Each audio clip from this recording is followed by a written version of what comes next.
What's going on, y'all? Welcome back. I know this is a late Monday Night Raw review, but the good thing that came out of this, we got some breaking news. So,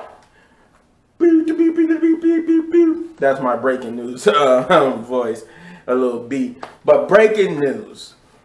So, this is how I'm going to start it off before we get to the Monday Night Raw.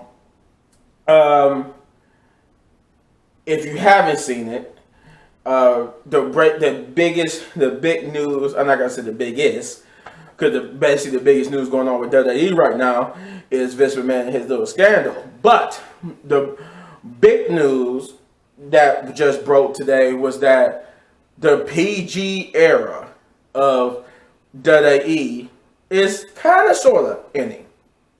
I'm gonna tell you why. So the reports basically says that Monday Night Raw, starting with this coming Monday's Raw, July 18th, this coming Monday Night Raw will now be under, instead of being PG-13, is going back to being TV-14. And but the reports, this has been confirmed by Wrestle Talk. Wrestle Talk actually got a video up about it right now if you want to go, see for yourself. But yes, there it's been reported by Wrestle Talk and the major other major outlets that Monday Night Raw going forward, starting with this upcoming Monday Night Raw, will be TV-14. Now, what does that mean for those who haven't watched wrestling as long as I have, wasn't a part of the Attitude Era and whatnot? Quick history lesson. So, about 1997-ish, I want to say 97 or a little bit later, Vince McMahon introduced the Attitude Era. And with the Attitude Era came TV-14, which basically means that the shows were written with more edgier storylines, more edgier things, more loose with cuss words and all that type of stuff. And basically, with the big question that came out of this news was that, would this solve the current problem of the product? No. I won't say it will solve it all the way, but it will serve it in a creative type of way. And what I mean by that is the writers for at least Monday Night Raw, as we know it, we don't know, like right now, it's not known as this is going to translate to NXT and NXT and SmackDown. I would like to say NXT too, because they both on the USA Network. They made a point to say that on the USA Network going forward. So it says both NXT and Monday Night Raw on the USA Network. I would think NXT would also be TV-14. That's yet to be seen if Fox going to follow that same, because SmackDown really is under Fox. So we don't know. But what we do know that means is that, yes, edgier storyline telling and creativeness will be returning, because now the writers won't be constricted to try to tell a story in a PG-13 way. They can actually they could do TV-14, which, like I said, which means they could be more edgier, more cussing. I think also with the whole, I remember they were saying like it was also like what you could wear, and for the women, like what they could wear and say was also they could wear edgier clothing. But I doubt it's really gonna go back to that because of the way how female wrestling is. But enough of that. That's the end of my breaking news. Let's get to I'm gonna get through this review quickly since I spend most of the time talking about this breaking news. So they start off Monday Night Raw with the Brock Lesnar promo. He basically came out cut the same Brock Lesnar promo talking about destroying Roman Reigns and becoming the new champion. Paul Heyman came out and basically tried to hype up the match, saying that he knows how dangerous Brock is when he knows Roman Reigns, his tribal chief, and that he's going to basically have to pull Roman's heart through his butthole. I have no idea. I was like, It was what made it good was that even Brock was like, Paul, did you just say that? But he got interrupted by Austin Theory, who came out and basically cut a promo saying he's going to become the new undisputed Universal Champion, but that he also haven't forgotten what Brock Lesnar did to him in the Elimination Chamber, and he basically had tried to have the Alpha Academy attack him from behind, but to no avail, and Brock Lesnar beat up both Chad Gable and Otis and F5 Otis through the announcer table. This would lead us to our first match of the night, which is Rey Mysterio versus Fan Balor. We actually got to see how the Judgment Day would do their intros now with Finn Balor, and it was actually kind of cool. You know how when Edge came out, he came out single-handedly by himself, and then Damian Priest and Rhea came out first, then Edge, but they both come out at the same time. And they still keep the Edge's thing, so I wonder when Edge comes back, will he have a new thing now or something like that? I don't know. But yeah, the match was okay in itself. Rey Mysterio and Finn Balor put on a good match. And oddly, I didn't think I had Rey Mysterio winning this match, but Finn Balor won. And this is the first time in a long time that Finn Balor has won a match. So I think it was like in March. Maybe it might have been March the last time Finn Balor won. I don't know, but this was a good match, and great to see that Finn Balor finally get a win here, and they show some love to Finn Balor. So it kind of sort of gives me a little bit of hope from last week when I said that I was having bad thoughts and bad feelings about the Judgment Day now that Finn Balor's in control. But now now that they actually giving Finn Balor victories, it's kind of good. Maybe this will build up. Maybe all these victories will build up to a feud with Edge again. The next match we would get was Bianca Belair versus Carmela for the Raw Women's Championship. Now, I thought this match was happening at SummerSlam, this rematch, but they did it here on Raw, and it was an okay match. Still not very believable that Carmela could beat, Bianca Belair, and it still wasn't believable here. So, in essence, that's why they chose to end this match the way they did, with giving Carmela the victory, but instead of a pinfall victory, it was a victory via countout. Carmela won via countout because Becky Lynch was at ringside to spectate. She came out and cut a promo before the match, saying that she demands a Raw Women's Championship match because of who she is, and she's tired of having to jump through all the hoops to try to earn her way back, and she realized that she don't have to earn her way back. She just demands it. And she stayed out for the match, and she was to be the reason why Carmela won, because she caused a distraction. Carmela and Bianca would fight on the outside, and then once Carmela got thrown back in the ring by Bianca, Becky was charging at Bianca like she was gonna hit her, but Bianca caught it, and they got into an argument. But Bianca didn't realize what the time was on her side, and she got counted out. She tried to get back in the ring, but it was too late. She realized she was counted out, got angry, beat the holy hell out of Carmela for raising up her title.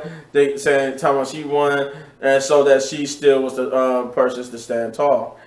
My phone's gonna be probably going off throughout this video just because of the fact that I'm in this wrestling. I'm trying to mention this before. I'm in a chat group that talks about wrestling. That's what they're currently talking about right now. The whole TB14 returning. But yeah, apparently this is to set up SummerSlam where it's a potentially, the way it looks like, with Carmela having the victory, it's going to probably be a triple threat match at SummerSlam between Bianca Belair and Carmela and Becky. Probably due to the fact that that's how it would. That's what you thought you might get when Becky Lynch came back, but instead she attacked Carmela, and so it could be a one-on-one between her and Bianca. But maybe they trying to say now this time instead of Carmela getting pushed to the side, they're going to do a triple threat and have all three women compete at SummerSlam. We got a Miz TV promo, basically with him cutting the promo about Miz and Mrs. But this time he talked about he had Ciampa, his guest to have Ciampa explain why he was doing what he was doing, and he explained that it's because he want all eyes on him. He want the SummerSlams, the WrestleManias, he want all of it, and that he took this time to address Logan Paul, who made another video telling him that he was delusional. They quote it as it being earlier in the day, and he basically told the Miz that he's delusional and that he has said it once, so he's gonna say it again, that he doesn't want to be tag team partners with him. He doesn't want to go after the tag team championship. He wants to face him at SummerSlam.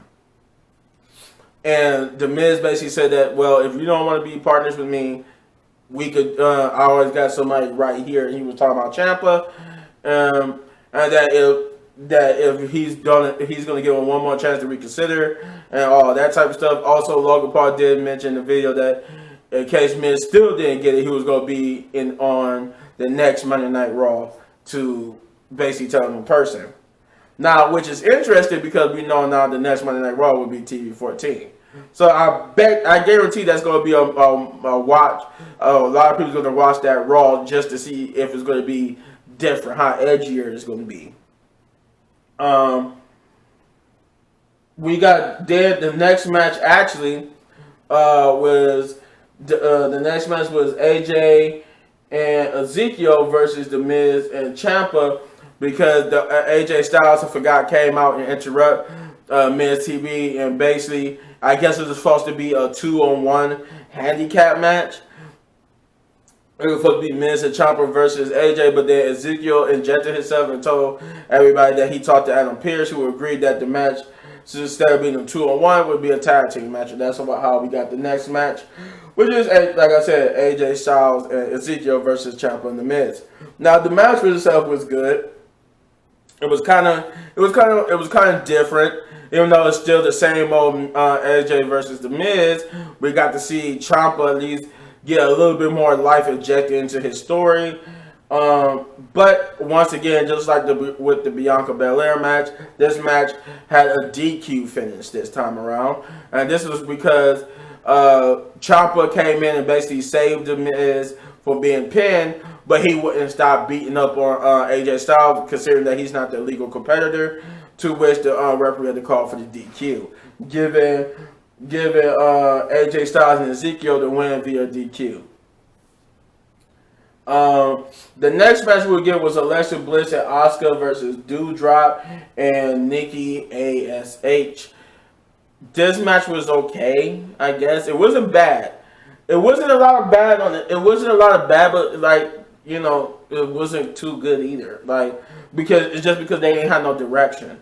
But yeah, this Nikki and Alexa, not Nikki and Alexa, but Alexa and Asuka would get the victory here. I just would like to have Alexa with more direction, like they doing with Asuka. At least have her around in the picture, giving her title matches and stuff. Cause I really think it should have been Alexa should be involved in this. I hope maybe they'll put Alexa in and it'll be a fatal 4-way. Who knows? But it needs to be she needs to have a championship match down the line, because at this point she just aims. They just don't have no type of story for her at this point.